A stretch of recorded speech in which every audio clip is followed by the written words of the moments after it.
Thanks. Hi, I'm Kay Kasparhauser. I am Tim's goddaughter. It's with great honor that I have that title.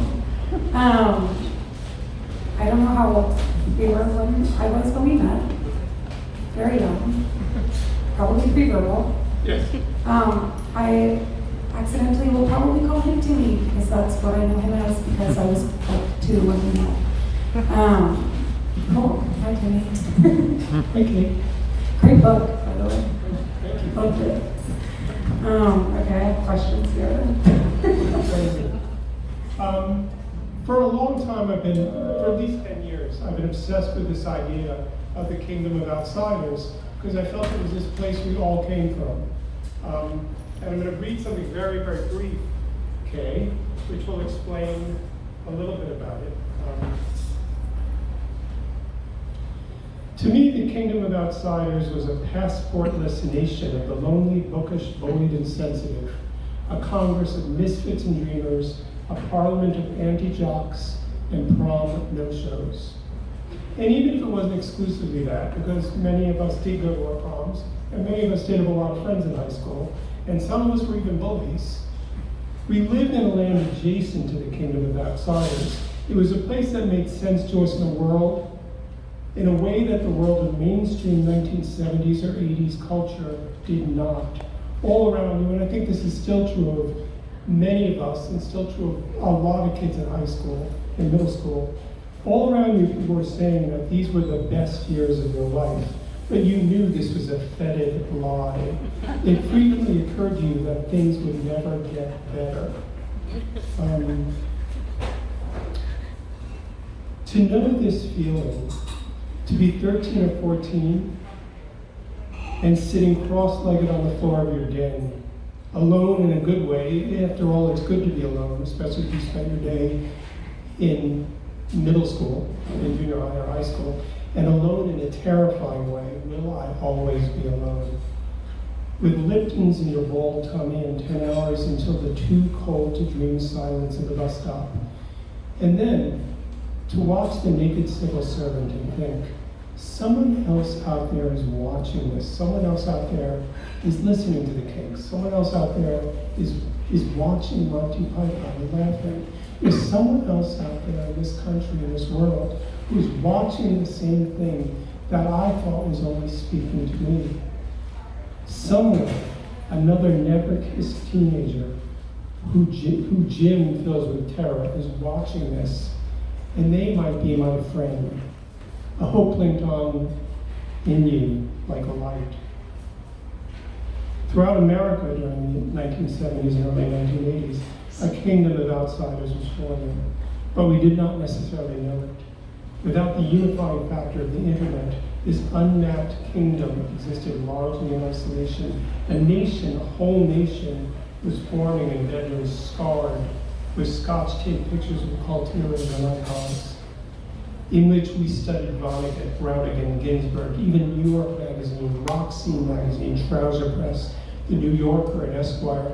These were Bibles to those of us sitting in like our rooms wondering if anyone ever understood us. And then you picked up New York Magazine, and you saw that, wow, they were talking about such cool things. Maybe I can be part of that one day. A hope leaned on you like a light. So by accident, by intent, we outsiders began to collect outsiders' things. We were certain someone else somewhere was feeling these things too. How do I meet them? Where is my kingdom?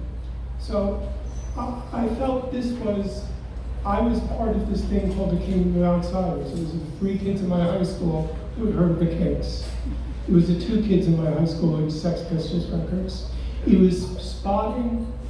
was walking down the hall, and I think we all had this feeling, even if the person is different. It was walking down the hall, and across the hallway, you see a kid, and you can see with his shirt up, and you can see a t-shirt. And behind that t-shirt, you see that weird face of like David Bowie during his low era, with the bright red hair. And you thought, there's someone else out there. So that's the kingdom of outsiders that formed, and I think it's a place that we all know very well. Because I think it was far too long an answer. I'm No, it was a sorry. great answer.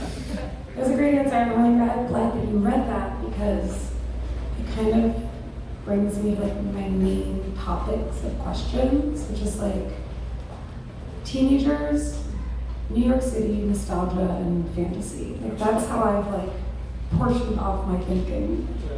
And I guess I wanted to start with teenagers because that's where your book starts, that's where you started, that's where this starts. And I was thinking about teenagerdom as kind of the last forward-thinking moment, like the last time we relate to culture in a way that is forward-thinking, like what can I become, what will I do, who will I know, who will I hang out with, where will I go? And then sort of like immediately, once you have that thought, it becomes nostalgia. It becomes like, remember the good old days. Remember, I'm 16, remember when I was 15. I'm 18, remember when I was 15. And I guess I'm wondering about the teenageriness of it all.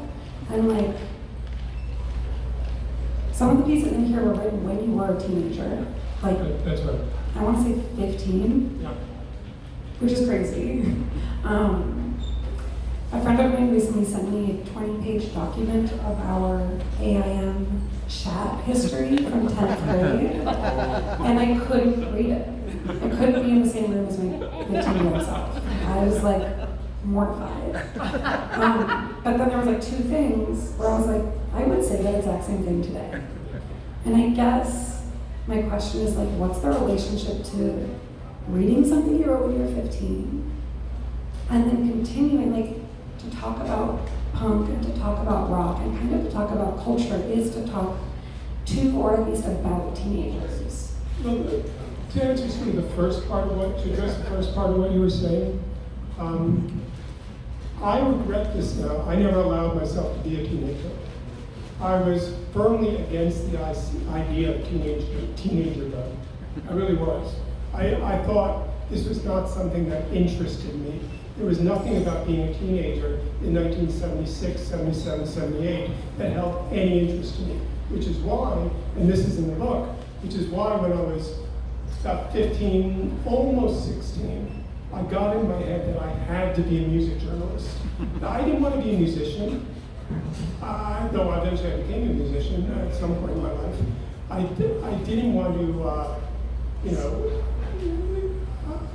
my aspiration was to write about music. And I took it for granted that this was something I could do. And I took it for granted that it was a place I belonged, that I belonged in this so-called adult world, which was represented very much by Ira over there. And I made a cold call, and again, this is all in the book. I just turned 16, and I had made a cold call to Ira at Trouser Press magazine, and he picked up the phone, which was very fortunate. And I said to Ira, do you need anyone to work there over the summer? And for some reason, and I still don't know what it is, other than Providence, Ira said, yeah, come on in, we'll talk. And it seemed to me that this was the natural course of life. It was the natural course of life that I was going to get a job in New York City before I'd even finished high school, and that I was going to write for my favorite magazine. And I learned later that there were a lot of good things about high school life that I could have enjoyed. Or maybe not. I don't know. I had no interest in high school. And I left early. I left when I was I think what they call January graduate. No, I don't remember going to school in my senior year at all. Nobody told me I didn't. Which is why, and this is not in the book, which is why the entire last week that I went to so-called high school, I had to spend in my gym clothes sitting in the gym. Because the one thing apparently you can't get away with not doing in high school is going to the gym. So I missed out on being a teenager. Like, in terms of my taste, I took it for granted that there was a way that I loved telling people about the things that I was interested in. I think we all share this. Like, you got me at a lunch table in the cafeteria in high school, and it would be like, oh my God, I have to tell you everything in the world about Monty Python. I have to tell you everything in the world about the Kinks. I have to tell you everything in the world about Phil Oakes and Bob Dylan. I had to do that. And to me, writing about music, whether it's writing about it in 1978 or writing about the yachts and the softballs, which I think were two of my first pieces for Trouser. Whether it's always been the same thing for me. Whether I was writing in 1978, whether I was a musician, when it was like, I'm making music everybody has to hear. That was the attitude I had. When I began working for Atlantic Records, it was like to me, just like being a music journalist, I'm excited about this, you have to hear this. That has never changed. My tastes have expanded tremendously. But it's always been this desire to tell people what absolutely interested me, which is why in the book, there's only one or two pieces that sort of veer in this entire freaking 46 years. And 46 years of writing about things. There's only two pieces that even vaguely veer negative, because my attitude was, why do you even bother telling people about things negative when there's so much magical stuff to tell people about? Why should I waste your time telling you what I don't like about ELP? And God knows I cannot stand ELP.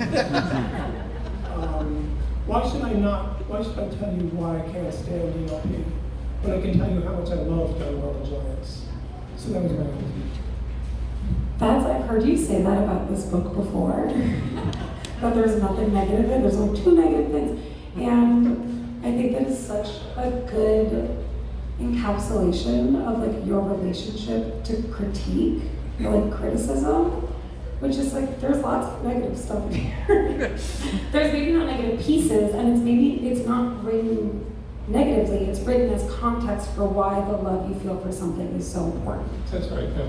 So it's like, this XYZ is like excellent and important and worth writing about because it's not this thing that I wasn't crazy about. I will say the big change that happened over the years, and this is something that only happened in the last 20 years really, is I began to connect the dots. And I began to make a big connection between everything we love about culture and everything that had happened for 25, 50, 75, 100, 200, 1,000 years before. And I began realizing that, I don't mean to sound crazy, because this is all in the book, so I'm not going to give you any spoilers, I guess. You know what? You can't really write about Bob Dylan without writing about the Ashkenazi Jewish experience. Or you can, you certainly can. It's unfair to say you can't. You can, but the fact is, every single thing Bob Dylan does, he is ripping, is that the word? Living through? She doesn't know. That's fine. Everything. It's because I'm not a huge Bob Dylan person, but that's neither here nor there. You can't, everything is about something else. Everything in our musical culture is about something else.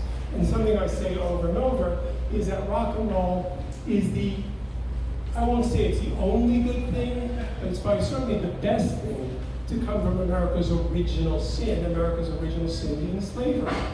And you can't understand, which is why I'm so obsessed by artists who still carry, there's a lot in this book. There's something about Bo Diddley, there's something about Buddy Bolden.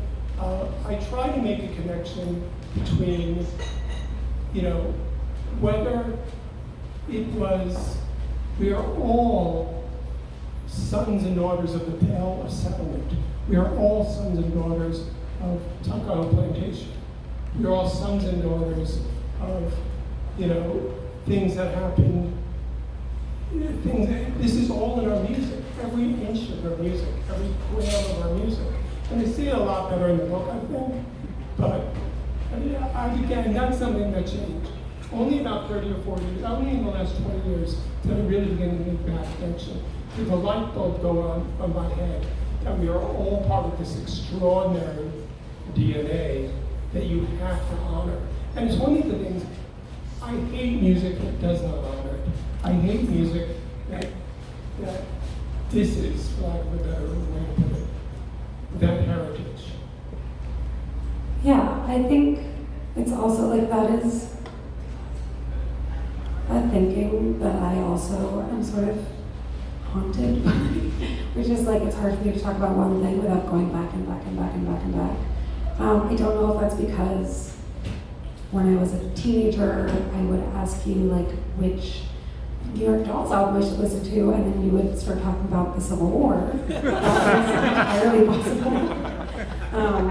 But I like really identify with that. And something that Kay and I share is there an artist who ties all of that together. So I like to generally write about Bo Diddley. An artist who ties all of that together is Elvis. Elvis, it is all in Elvis. And, you know, it is a genuine fact that I cried when I went to Graceland. And you would too. I agree. Elvis ties it all together because whether it be the mother from the immigrant Jewish roots, whether it be the father who did time in Parchment prison, it all comes together in Elvis. And I don't. There's not an Elvis one, Yeah. and that's Volume 2. Yeah, volume 2. volume 2. But I also think it's like there's not an Elvis one and there's not a Noy one, and it's like this thing of it's like, are there things you love too much to write about? Yeah. Right. I find it hard to write about Noy. I very much consider Noy the greatest rock and roll band of all time, on so many different levels. And I've almost never been able to put that into words, strangely enough. And Hawkwind, I have so much to say about Hawkwind that I can virtually say nothing about them. I've reviewed some of their records, the degree to which, to me, they presage. Doesn't matter. Who cares? The degree to which they presaged punk rock, the degree to which they were everything that the Grateful Dead should have been, if the Grateful, I can't even say it now. I get so wrapped up in Hawkwind. And it's like every year you get that goddamn thing from Spotify, which says what you've listened to most. And every year it's always Hawkwind and Boston. That's what I do. Boston isn't it? Seriously, every year 1 and 2 of the rock artists is Hawkwind and Boston. So, This year mine was Boston, 9 Inch Nails, and Thin Lizzy, which is a wide net to cast. There's this thing that happens with your writing about this stuff, and I think about it because I was thinking about Elvis, and like at one point you refer to Elvis as like Oppenheimer as hillbilly, something like that. That might be hillbilly as Oppenheimer. I want to ask you about Trinity moments. Sorry, I know I mumble. I said Trinity moments. I realize that's an issue of mine. I'm working on it. that's something else that I've written about multiple times is this idea of Trinity moments, meaning a single moment, usually due to a single hand or a single innovation or a single invention. But an invention meaning not just a technical thing, but an emotional or mental thing. A single invention that changes the shape of everything that was to come after it. For instance, a very terrific example you will all know is what Dave Davies plays on You Really Got Me. Rock and roll is never the same after Dave Davies plays that riff to You Really Got Me. That's a Trinity moment. And so I began to not so much collect as simply come across these Trinity moments in rock and roll history. There've been books written about this, so I'm not going to say what they are. For instance, the fact that on Rocket 88 by Jackie Brenston and Ike Turner in 1951, or is that 1950? 1951, I think. The fact that it's the first, they take the walking bass line that's normally played by the saxophones or the stand-up bass or the left-handed piano, and they replace it with a distorted guitar. From that moment forward, rock and roll is never the same. It is a Trinity moment. And Trinity, of course, I'm referencing, here's Oppenheimer, I'm referencing the fact Trinity, the moment the world changes with the first atomic bomb test at Trinity. Los Alamos, wherever the hell it was. And that is a Trinity moment. Rock and roll is full of those. There are some bands who do nothing but Trinity moments. Noi is one of those bands. And it's interesting. I study those and I collect those. Did that make any sense? Yeah. Do you ever worry that, I guess I want to ask about collecting and like collating. Well, actually, I want to add, sorry, I'm interrupting you and I apologize. No, this is your thing. One of the contested essays in the book, meaning one of the ones that Ira and I discussed leading out, there's an unhinged essay about a single bar of music in Eddie Cochran's This is my favorite essay. Something else. Something else. Yeah. There's about a single bar. There's a way a drummer comes down on a downbeat, which until it had been done in something else, I don't think any drummer had ever done it before. And to me, it's the moment that rock and roll drumming is born, as opposed to the evolution from New Orleans Shuffle and Chicago and what was happening on 52nd Street, blah, blah, blah, blah, blah. Because you listen to what was played on the early Elvis records, it's not what we think of as rock drumming. Rock drumming to me began on this 180 Cochran song, and so there's an entire essay about, it's less than one bar, it's one beat. 1 second. Yeah, so I interrupted you guys. No. That's probably my favorite, or at least that's the one that I attach to the quickest. I don't know if it's because you've told me about that concept before in my life. You've been like, this is a thing. But it's really, I don't know, these ideas, this Trinity moment idea.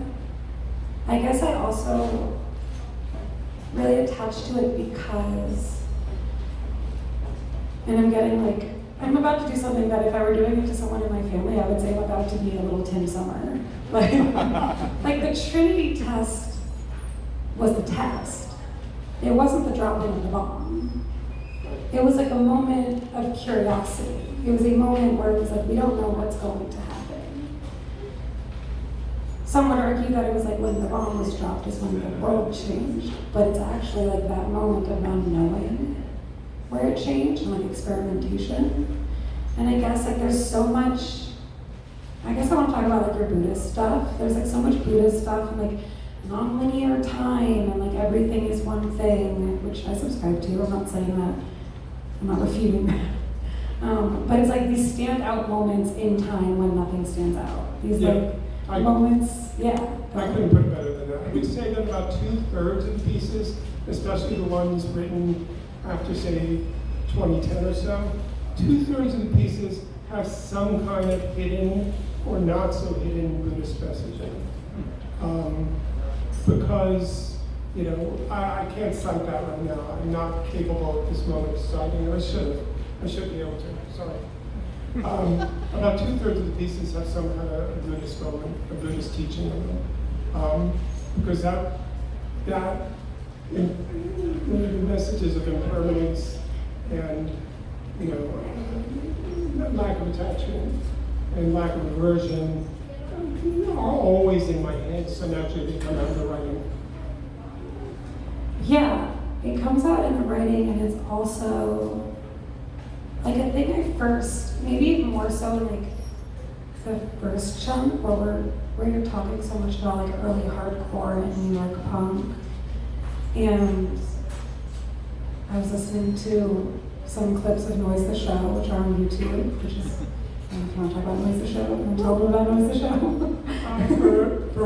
For 13 months between, actually it's only 12 months, between June of 1981 and June of 1982, it was my strange good fortune to host a half-hour hardcore punk radio show on WNYU. It became such a local and to a certain degree national sensation. What I remember about it is it was part of, WNYU was this amazing radio station, and I think it still is. And it's weird, when I turn on WNYU now, it feels like they're playing the same stuff 25 years ago. I have thoughts about that. WNYU, during the course of their show, they would get 15, 20, 25 phone calls during the 3.5 hours of their new afternoon show. During the half hour of Noyce's show, we would get 100 phone calls. So we knew something was up right away. And I thought that there was this lacking, there wasn't any place on the radio. At that point in 1981, classic punk rock was very much on the outs. And people were not talking about it. People thought it was a dead object. Whereas I was still obsessed with classic punk, and I was getting very interested in this new thing they were calling hardcore punk, whether it be what was coming from Vancouver, with DOA or Pointed Sticks or the Subhumans are coming from San Francisco, with the Avengers and the Dead Kennedys are coming from Los Angeles, with the Circle Jerks and Black Flag and the Germs, or beginning to pop up in other places too. And I said, we need to do a half hour where I play nothing but classic punk. And they said, only a half hour? And I said, I can get everything done I need to get done. So we did this show, and it was a sensation right away. And I developed a persona for it, which was not an act. I did not plan it. They turned on the mic, and that voice came out. And I've never been able to reproduce it elsewhere. How many people have heard the show? Ow. So you know what he's talking about. Yes. It was me screaming, and it was just. It's more than screaming though, it's like a throttled carnival barker. Yeah. And it was proselytizing, because I was so in love with this music. And I loved a lot of music being made in England and America in the early 1980s. But the fact is, there was a lot of ABC and Human League, and I loved both those bands. And I wanted to pose an alternative. I wanted to say punk rock still mattered. Because again, it's hard to imagine with punk rock having come back into the national consciousness in the late 1980s, as Michael Answorth has written so beautifully about. And I'm so happy you're here this evening. And but punk rock came back into our consciousness and then came back in a major commercial way in the late 1980s, early 1990s. It's hard to believe that punk rock was once completely considered a minority. People dismissed it. And to me, I wanted to do a show, even if it only lasted a year. And it stopped because I said the F word on the air. And I was told this is WNYU's policy. You could play songs with the F word, but you couldn't say it. Do you remember the context? Yes, I do. One day I got so excited that I said, this is Johnny fucking Thunders. I shouted it. And then at the end of the show, Sal Curdo, who was my boss at WNYU, came to me and said, Tim, we're going to have to let you go. Just from that show, I continued to do other stuff with WNYU.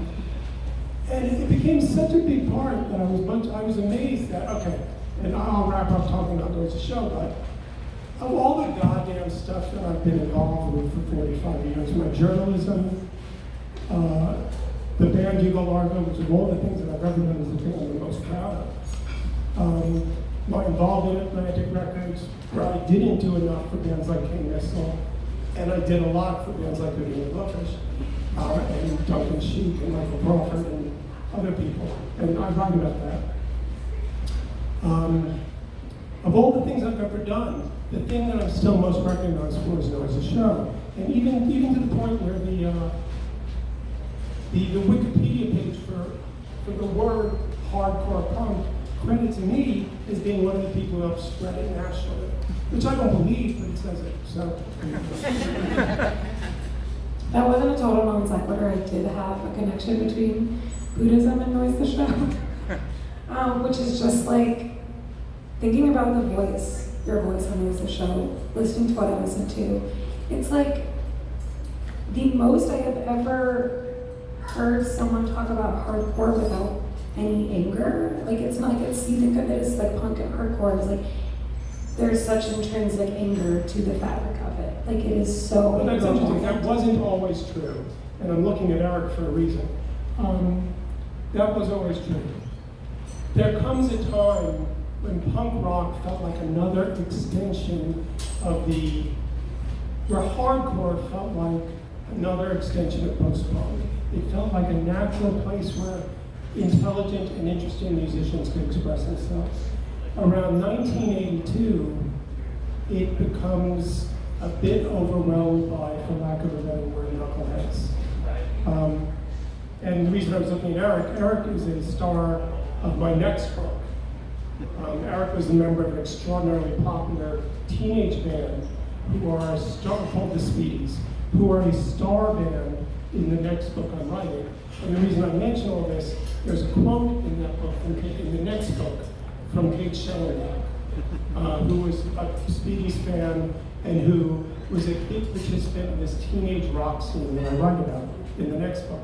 And Kate said there came a point, this is a quote, her quote, there came a point when us Jewish kids just couldn't hang in the mosh pit anymore.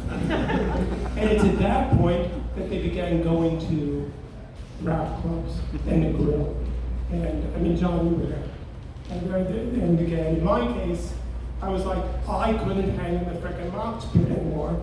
So I started seeing bands like Swans and Sonic Youth and Rad and Live Skull. And that became the scene that adopted me, and to a certain degree I adopted and became part of in 1982 when I could no longer deal with the machiness of hardcore punk. But yeah, so there wasn't this anger. There was this beautiful energy originally, I felt, where hardcore punk was an extension, and it could have been a beautifully artistic way. Now, come full circle, and I'm not entirely sure what this has to do with the book. I feel it did finally come full circle with bands like Sleep, who Kay and I, to a certain degree, are both obsessed with Sleep, the band. And to me, Sleep and Lightning Bolt, you also turned me on to, with a full circle of what hardcore, the artistic full circle of what hardcore could have become. Again, it's all connecting the dots, and it's all circles within circles, and circles within circles. Oh, okay. Do you want to tell us about your next book? The next book, and I'm going to give away the title because I assume because it's already been handled in, it's copyrighted, but it's called No Sleep Till Homeroom. And it's about the fact that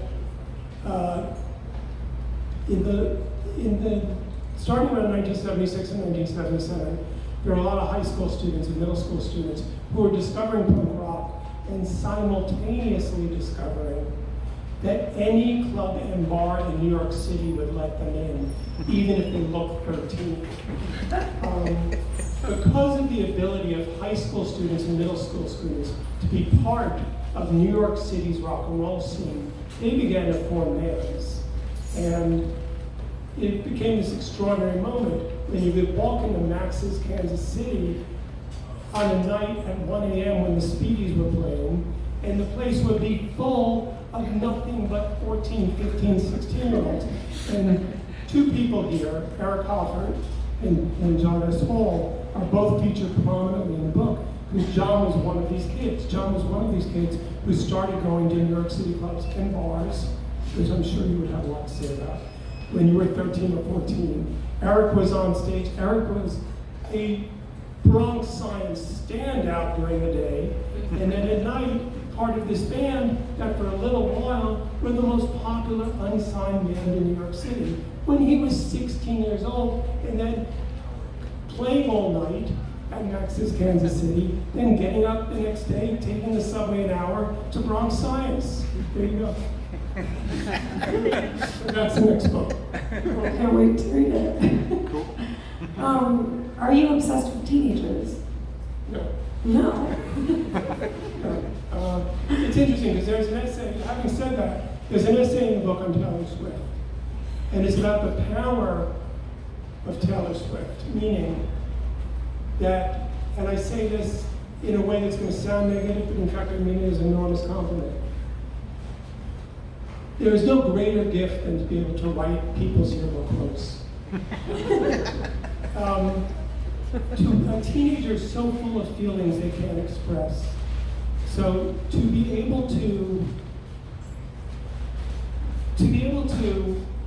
put the feelings of teenagers into words, to have a song come on, and a teenager goes, a teenage girl, a teenage boy goes, hey, that's what I think, and this person is saying that. What an enormous, enormous gift that is. So, no, I'm not obsessed with teenagers, but that is such an important thing. And I'm so glad that Taylor Swift did it, and I wrote about that in the book. Did you have a yearbook quote? My yearbook quote is so sadly predictable, if you know me, and if you haven't heard all this, it is not going to surprise one goddamn person here what my yearbook quote is. Yes, I have a yearbook quote. I didn't go to my graduation, but I do have a yearbook quote. Do you know this one? I don't know. It's on the edge of my seat. My yearbook quote is, I'm in love with the modern world with the radio on. I don't even need to say what it's from, so there you go. Really powerful. Yeah, I guess if I was given like 5 guesses, I would have gotten it. Because you're not obsessed with teenagers. Are you obsessed with New York City? Yeah. There's a word that I'm going to mispronounce. Feel free to correct me. Palimpsest. That's right. Also, I don't believe in pronunciation. New York City is the greatest, and rock and roll to a degree. New York City is the greatest. Maybe London too. Maybe New York City is the greatest palimpsest in the world. It just keeps on getting written on and written on and written on and written on. And I'll tell you the goddamn secret. It will always be New York City. And the New York City, I'm looking at my stepkids at Rowan, Maddie, and Emily and Anna. And the New York City that they grew up in the 2010s, and the first decade of in the 2000s and the aughts, that will always be their best New York City.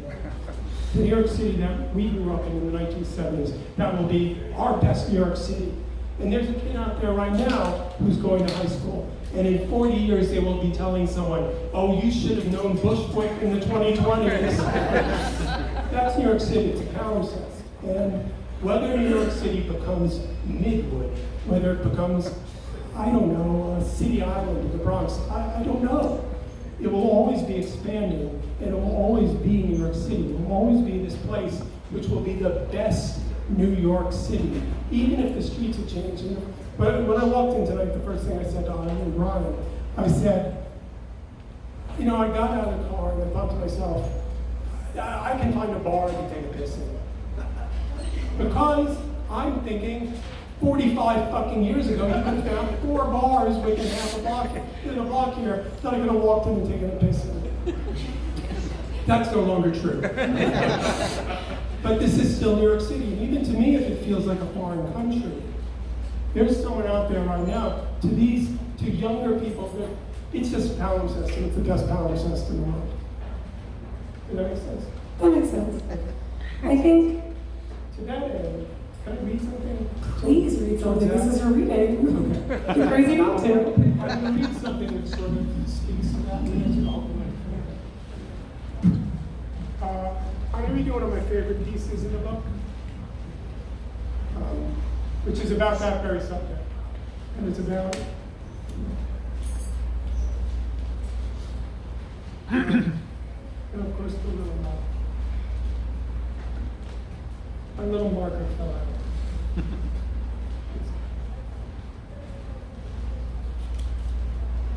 Okay.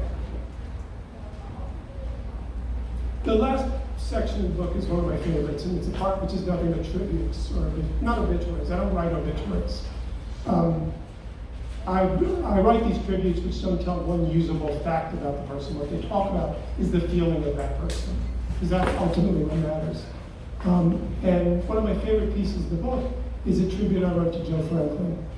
And I wrote it within minutes of him dying. And it's not very long, which I should. Okay. There's a word in here I'm terrified of mispronouncing. So I'm going to ask them. Pronunciation is fake. Bakelite? What's that plastic? Bakelite. Bakelite? Thank you. Thank you. Okay. So the name of this piece is Happy Voyages, Joe Franklin. And it's about that. It's about New York City. And in a way, it's about rock and roll and all the things that I'm talking about. When this city hummed with radio waves, autumn-colored incandescents heating up bakery brown Nicolite. He lived to be lit by the stars of the golden Radio City. He lived to find relics in the smoky shade of the old Rialtos. He lived to recall the pre-atomic radioactive shadow of Johnson. Baby-faced in ballrooms, actual and imagined, he'd been bitten and beamed at by banjo eyes and found his one true church, Winter Gardens, where the sacrament was the croon and cry of immigrant America, slippery with Yiddish and weeping with long Italian syllables. And this was his world, the world created by Jews and minstrels and men of gossip and kings of jazz, on shellac and magic Philco. They were more perfect of heart and sloppy reality. Life in newsprint was always better than newsprint colored world. And what truth, sepia sad, could compete with the cartoon curve of Dagmar's hips?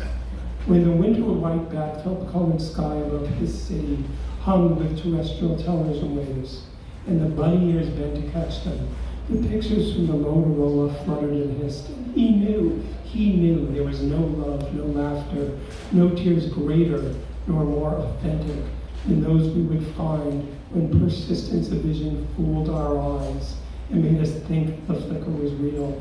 When his city was full of Robert Moses modern, and the zenith was too heated and so sexy warm to the touch, and in the TV guide, there was a big scene next to talk shows. Do you remember that? Sometimes I think about how old I am, and I just remember the TV guide had a scene next to the shows that were in color. And summertime fun hours, when the children sat Indian-style in breakneck dens, and overheated Chinatown flats, and grand concourse kitchens, and Captain Jack taught us, all of us equal in his eyes, whether we were belly full or belly empty, about Hal Roach and Mo Howard. And behind the desk in a cool Canada's Dry, he reminded us, like a Buddha, that everything old was alive in the new, and that Tony Pastor knew Weber and Fields, and Weber and Fields knew Lillian Russell, and Lillian Russell knew Ziegfeld, and Ziegfeld knew Fanny Bryce. And it went on and on and on and on, and eternally returned to the beginning and the middle, and it could not be more beautiful. When his city hummed with the slap and jaw of the three-card Monty men in Times Square, and everything yellow like old scratches stucco. He insisted we make time for King Vidor and Johnny Ray and a self-published author from Tuckahoe, and it could not be more beautiful.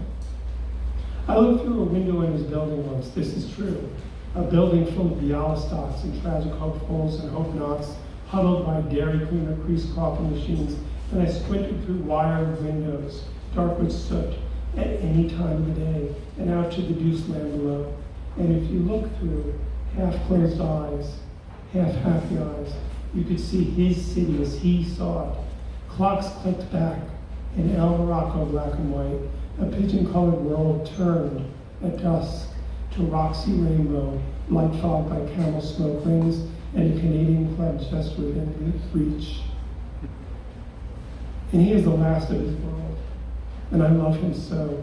And to love him without irony is to love the hope you felt when you were a child and you lost your breath when the blue lights caught the star on stage and the $1 Million movie credits came on.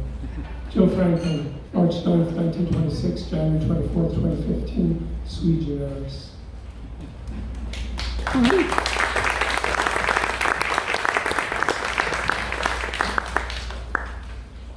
Yeah, that's a banger. It's a really good one. I was trying to make the point that we look in the eyes of look in the eyes of look in the eyes of look in the eyes. And, you know, I have looked in the eyes of Bill Gibson, and I've looked in the eyes of Jonathan. You know what I mean? It's like, and who knows who Bo Diddley looked in the eyes of. We're only one person away from Louis Armstrong. We're only one person away from King Oliver. We're only one person away, maybe two people away. As I write another essay on this, you know, I write about Barbra Streisand and Bob Dylan and do what they did about a year and a half ago on Barbara's record. And I write about the fact how they made their debut just a few weeks apart in New York City. And the New York City they lived in, the New York City they came to, the New York City that they took the subway into, full of dreams. There were still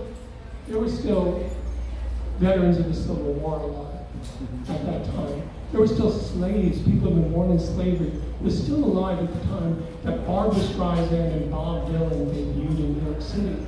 And they carried that with them. And to me, that is another underlying thing of everything in this book, is this idea. It is all about connecting the dots. Nothing exists in isolation. No thing you hear. And that's why those Trinity moments are so exciting. They're these moments that you hear something that did not exist before. And there's a whole essay on them. The longest and certainly the most pretentious piece in the book. That's saying a lot, because there are a lot of pretentious pieces in this book. The longest piece in this book is sort of a fantasy about Buddy Bolden. Not so much a fantasy. It's a piece I wrote where I was trying to imagine the moment Buddy Bolden invented the future. When he was lying on his back because he was bad. He was having a migraine, so he smoked some weed and tried to make it go away. And some girls nearby were patting Juba. And it was killing him that they were making this noise. Then it all came together in his brain, and he saw the entire 20th century in his mind. And that's the longest and probably, as I said, my favorite, most pretentious essay in the book is the moment Buddy Bolden invents the future, which of course we know nothing about, since Buddy Bolden never gave an interview, never made a record, blah, blah, blah. But you can conjecture that there was a moment on some wet New Orleans levee where he lied on his back trying to make the migraine go away, a terrible migraine, and invented the future because he could hear in his head the place where the music of Congo Square and the Juba beat of his slave ancestors combined somehow with what the 20th century was looking at. And that sounded so pretentious. It's not nearly as pretentious as the essay itself. Well, I think One more question? one more question. Well, I was just gonna cap it off with a quote from your own book. Well, thank you. But about this idea of like future and past and the cyclicality of culture, I guess. Where you say it's in the Barbra Streisand Bob Dylan essay. Which is again one of my favorite pieces in the book. It's really good. But you say history is a great comic, and it is the devil because it convinces us it is only what is standing in front of us. Yeah, I think that sums up to me the perspective that I take. In one sense, we must live in the present. In another sense, we must be aware that the present is, what happened in this building? The present is everything that has happened for the last 40,000 years or more. And in our culture, just being of our culture, literally, you can't hear, you put on the radio now. I wrote a friend a while ago, and I said, for some weird reason, and I make no comment about this. I have no judgment about this. I don't know why this has happened. Recently, I've started listening to 97.1 a lot. It's like become my go-to in the car. And all I hear in this extraordinary, what vastly original and experimental modern R&B and rap is to me. And I know nothing about it. I know zero about it. All I hear is the King Tubby records I listened to from the 1970s. And I was like, so I wrote this guy, and this guy is a well-known rapper. And I wrote him and I said, why is all this stuff sound like frickin' Augustus Pablo and King Tubby to me? And of course he didn't know, because he just absorbed all that stuff without knowing where it came from, which is brilliant. Yeah, I think like in that sense, a big takeaway of reading this for me has been this idea that like music and culture are like an external hard drive for history and time. Like, Fantastic. it is within the evolutions of music and culture, but like specifically the example you just gave, that like the information is stored for later use and it kind of conglomerates and melts together, but it's still uniquely historical. You could not have put that better. I do want to add one thing about the Barbara Streisand and Bob Dylan thing, why it's one of my favorite essays in the book. I thought, as I said at the beginning of this whole thing, that you can't write about them without writing about the experience of being an Ashkenazi Jew. Likewise, I wanted to write, and this does have to do with music, it does have to do with rock and roll, I'm just not quite sure where, you know. I wanted to write that there was this time, and this went for Barbara Streisand and Bob Dylan, and their parents and grandparents, where Jews were the most powerful socialists in America. 100 years ago, 100 years before AOC, there was a socialist Jewish congressman elected from New York City. Can I remember his name? Absolutely not. Vito Marcantonio. Vito Marcantonio. Okay. And so I'm saying it's just like, one of the reasons I wanted to drag out, and there's a lot in the book about politics, because I basically feel that modern rock and roll culture has fucked politics up the ass. They've abandoned it. Something I saw happening beginning at Woodstock. I write in the book how I think Woodstock is the moment that people started thinking dyeing their hair pink or not cutting their hair was enough of a political statement. They didn't need to actually go and do anything. And I feel we are all suffering from what I call Woodstockism or Seinfeldism. And by Seinfeldism, I mean this.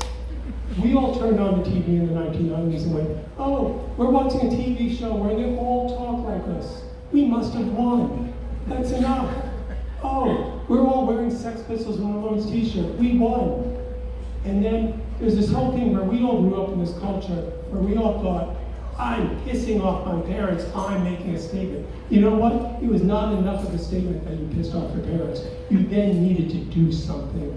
You then needed to take action, which I'm happy to say a lot of people in this room and a lot of younger people in this room do. And Housing Works is doing, as an organization, Go Housing Works. Yeah, exactly. And I thought to myself, that's why people say, Tim, why do you have it so freaking up the ass about Woodstock? Because I really go off on Woodstock, and I've said this book other times as well. And it's because you put all of these people in a field, and they thought, we all have long hair, we're all pissing off our parents, that's enough. And it's the moment that what Phil Oakes was doing, and the MC5 were doing, and Pete Seeger were doing, and the Weavers were doing, it's a moment that the action that they took, 1 year, so I'm going to go off about this, and then I'll stop. A year before Woodstock, Phil Oakes and the MC5 played in fucking Lincoln Park in Chicago, where they risked getting their heads bashed in to make a real statement. They didn't need to go, hey, we pissed off our parents by growing our hair long and showing up at Woodstock. We are making a statement. And I feel that that's the moment it all fucking went south in a way that we're still paying for today. So it's in all the book. Now in the book, I also relate that to how Sean and I are really fucking important band. That's another story. Why don't we take some questions from the audience? Yes. If there are questions, do that for